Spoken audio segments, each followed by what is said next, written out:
Hey, what's going on, guys? I hope you all are doing well today. Elliot here. Welcome back to The Fragrance Well. Today's topic of discussion, we're going to be talking about date night fragrances, but not just date night fragrances in general. Fragrances I think are good for a first date. Now, in my opinion, if you're going out on a date, the first date with someone who you don't really know that well, you may want to have a nice, interesting fragrance choice, but I don't know if you want to have something that's a little too forward, too bold, especially if you don't know if this person is really into fragrances. If they happen to be someone who's into fragrances like you, then by all means, go for broke, try to impress the crap out of them with your fragrance choice. But if it's someone who, enjoys fragrances but doesn't really know that much about them, I wouldn't, personally, not on the first date, go for something that's really kind of out there. That being said, I do think there are some choices that I would consider safe, tried and true tested fragrance choices, and then there's also some that may not necessarily be thought of as the quintessential date night fragrance, but also could be a safe but interesting choice, not something that's a little too generic, if you will. Before we get started, remember to like the video, subscribe to the channel if you like the content, and hit that bell icon so you can be notified when I upload new videos. Let's get into it.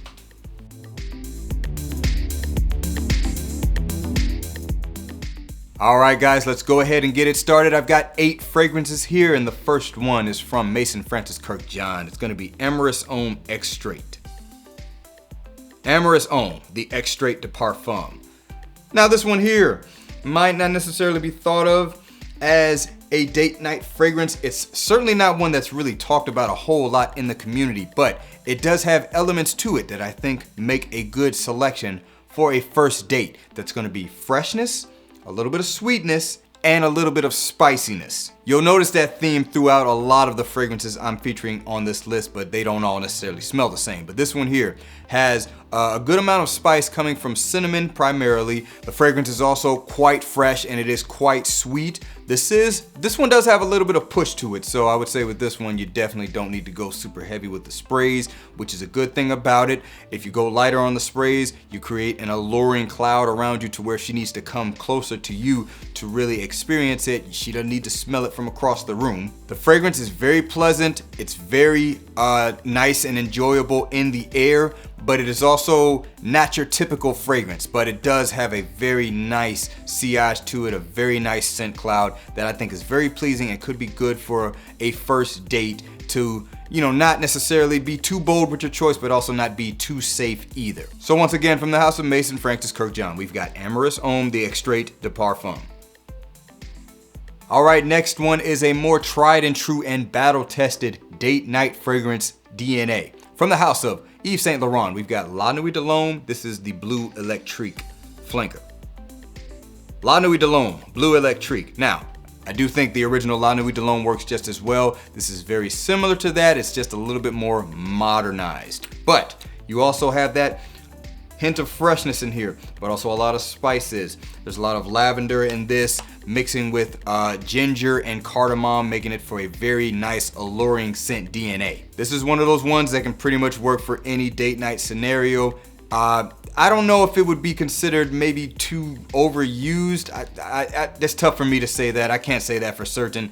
Obviously, the DNA in general is not new. It's been around for quite some time. What I would say is, though, that the DNA still definitely works. It still draws positive attention, so I don't think that would really be a problem. It also is a very good date night functional fragrance in that it's not a super loud fragrance. It is not a room filler at all. So with this one, you could actually go a little bit heavier with the sprays, and it just doesn't have that kind of projection, so it wouldn't necessarily be too much. At the end of the day, for a first date night, you can't go wrong with a tried and true date night DNA from a fragrance. So once again, from Yves Saint Laurent, we've got La Nuit de l'Homme, Bleu Electrique.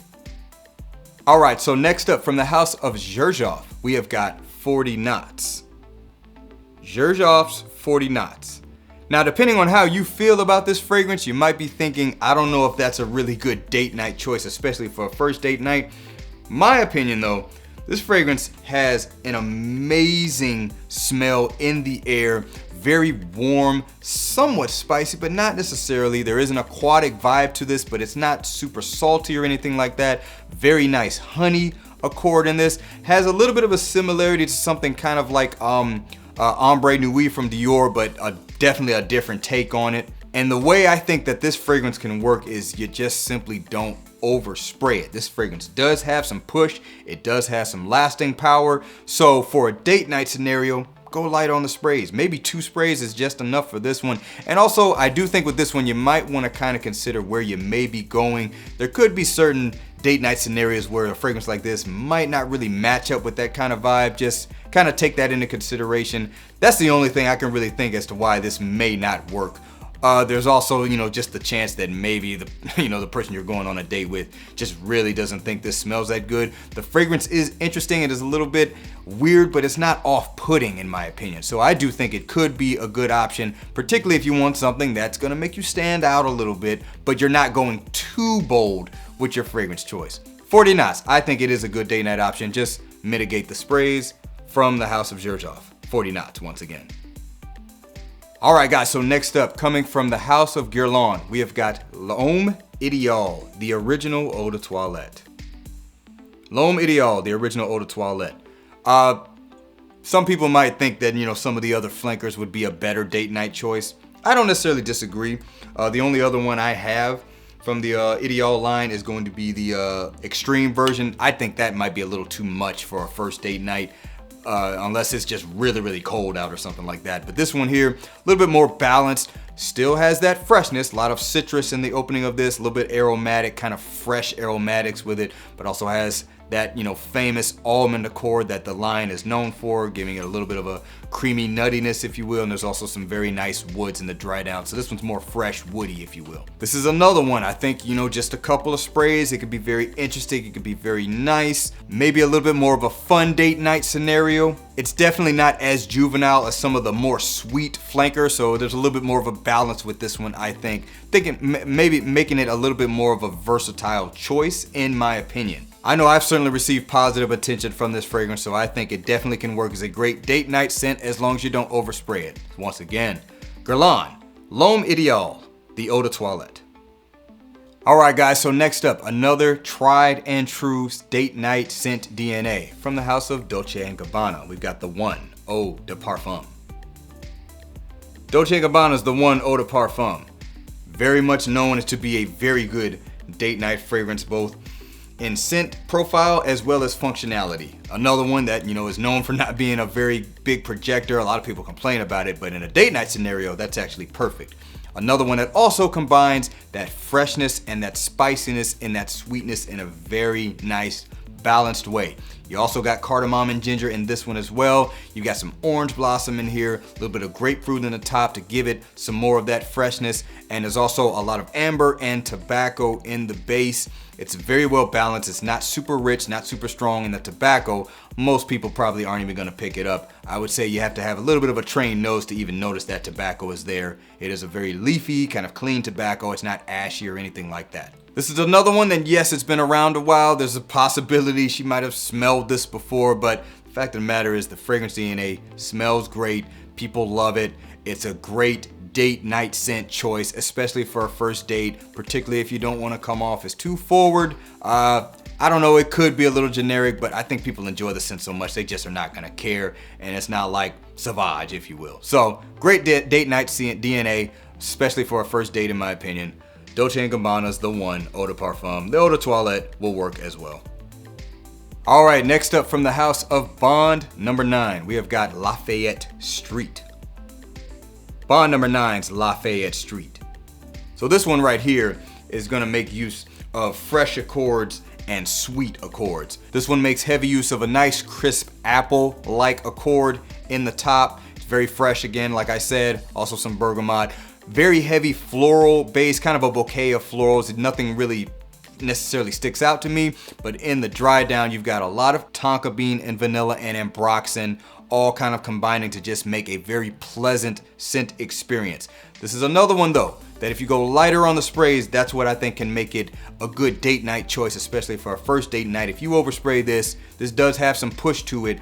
It could be a little bit too much. Although this fragrance in general does have some versatility, in my opinion, I do think you wanna pick and choose your date night scenario a little bit more carefully with this one, because depending on how this can come across, it could come across as a little bit juvenile. Like I said, this one is a lot sweeter. Matter of fact, just kind of looking at my choices, this is the most sweet next to Amyris Homme, but that one makes use of spiciness to kind of balance that sweetness out, where this one is a lot of sweetness. But the fragrance is very enjoyable in the air, very pleasant to smell. I think it can be a potential good first date night fragrance choice. So once again, from bond number 9, this is Lafayette Street. Okay, so next up is coming from the house of Rochas. We've got Mustache Eau de Parfum. Mustache Eau de Parfum. Very well known as being a fragrance that's very similar to YSL's Tuxedo. It's just such a sexy DNA. It's got a little bit of a spiciness to it. It's quite warm and sweet. Just a very unique scent DNA that just smells great and is like perfect for a date night. This is gonna be a little bit more of an elegant choice. Maybe you're going to somewhere a little bit nicer and you want something that's gonna match that kind of vibe. This fragrance here, I think, can definitely do that. Another one that does have some push. You don't have to spray it a million times. It definitely can work if you lower the sprays down. Here in the fragrance community, we might think a DNA like this is kind of generic because, you know, it's one that's just very much talked about, very popular here in the fragrance community. But to the average person, most people have not smelled this DNA, and I think they might think it smells amazing, but it's also not too bold. So it would be a good date night choice in my opinion, especially for a first date. So once again, from Rochas, we've got Mustache Eau de Parfum. All right, and last but not least, let's just say for the first date, you are going all in. You're taking her to the most elegant steakhouse you can find, or the most elegant seafood restaurant you can find, most elegant dining experience. You're pulling out all the stops. We're gonna go with this one here, Roja Parfum's Danger Parfum pour Homme. Danger Parfum pour Homme. This fragrance definitely smells of high elegance and class, but the scent DNA, albeit definitely complex, not something you're gonna find in your typical scent. It is really a safe choice in that it doesn't smell too out there. It's very spicy and very woody, but it has a lot of a freshness to it with the spiciness that's in here. You get a lot of lavender in here as well. That's always gonna give you a nice, spicy, clean feel if it's used heavy like it is in this fragrance. And then it's just a concoction of a lot of spices and a lot of woods. Nothing really sticks out. It's just a good blend of all of those together. Very sexy fragrance, very masculine smelling fragrance, perfect for like an elegant dining experience. So if you want to pull out all the stops, you just want to go for broke with the first date night, this is a good fragrance choice that really matches that scenario. Otherwise, I wouldn't go for something like this. I think it's just going to be a little bit too refined, if you will, for like a casual date night situation. Anyway, first date choice, if you're going to pull out all the stops, go with this one or something like this, Roja Parfum's Danger Parfum pour Homme. All right, guys, that is the list. 8 date night fragrances that I think could be good choices for a first date. Let me know down in the comments below. If you were gonna go on a first date with someone, what's a fragrance choice you might wanna go with? It doesn't matter if it's safe or not, it's just your opinion. Just feel free to share it if you want to. Thank you guys for watching all the way until the end. Remember to be well and smell well, and I will see you in the next episode of The Fragrance Well. Have a good one, guys.